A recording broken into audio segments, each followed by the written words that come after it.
পৰ্বতৰ ঢেকীয়া লিহিৰি পতীয়া বতাহত যেনেকৈ হালে ঢোলৰে চাপৰ তোৰে লাহি কঁকাল দুচেও তিনি চেওকৈ ভাগে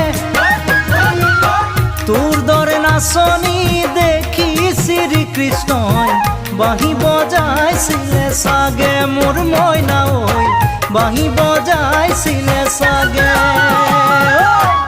পৰ্বতৰ ঢেকীয়া লিহিৰি পতীয়া বতাহত যেনেকৈ হালে ঢোলৰে চাপৰ